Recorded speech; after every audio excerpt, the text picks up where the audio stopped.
چارەکی یەکەمی ساڵی 2021 تێپەڕ دەبێت کەچی هێشتا بودجێ عێراق ڕەزامەندی لایەنە سیاسیە شیعەکانی لەلایەک لەسەر نییە و لەلایەکی تریش هەرێم و بەغدا هێشتا لە کێشمەکێشمی ڕێکەوتندان.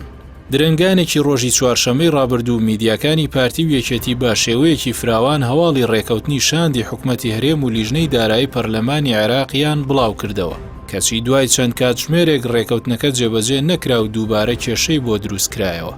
نوێنەرانی کورد لە بەغدا باز لەوە دەکەن کە لایەنە شیعەکان خاڵێکی دیکەیان بۆ دەقی ڕەژنووسی پشکی هەرێم لە پرۆژە یاسای بودجەدا زیاد کردووە، هەر ئەوەش وای کردووە ڕێکەوتنەکە کێشەی بۆ دروست بێت.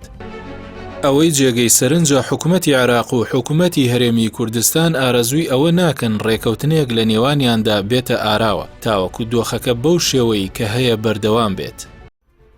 لەلای حکومەتی هەرێم کە پارتی دیموکرات دۆسەی نەوتی لە دەستدایە نایەوێت ڕێکەوتن بکرێت، تەنیا چاوی لەسەر ئەوەیە حکومەتی عێراق فشارەکانی بۆ دەرهێنانی دۆسەی نەوت لە دەستیدا ڕابگرێت.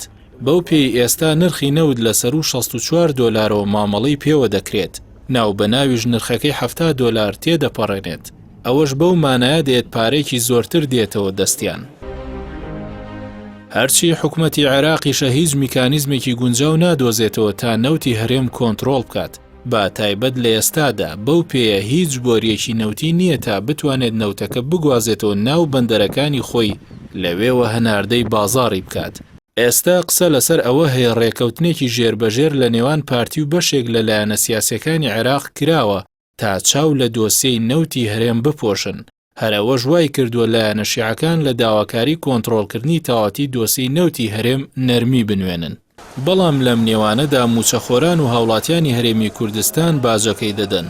حکومەتی هەرێم و با دیاریکراوی بەرپرسانی یەکەمی پارتی ئامادەی ئەوەیان تێدا نییە ڕێگە بدەن ئەو داهاتی لە نەوتەوە بەدەست دێت بدرێتەوە خەزێنەی گشتی. قەبارەیەکی گەورەی داهاتەکە بە ناوی جیاجیا دەچێت بۆ کۆمپانیەکانی باڵە جیاوازەکانیان، ئەوەش وای کردووە بڕێکی کەمی داهاتەکە بۆ موچەی فەرمانبەران بمێنێتەوە. ئەوە تا مانگی ڕابردوو بە بەردەوامی نەوت لەسەر و 60 دۆلارەوە مامەڵی پێوە کراوە، کەچی حکومەتی هەرێم با سەرۆکاتی مەسرور بارزانی موچە بە لێبڕینەوەدا بەش دەکات. لەگەڵەوەشدا نەوەزارەتی دارایی و نە پەرلەمانیش نازانن داهاتی نەوتی هەرێم چۆن و لەلایەن کێوە خەرج دەکرێت.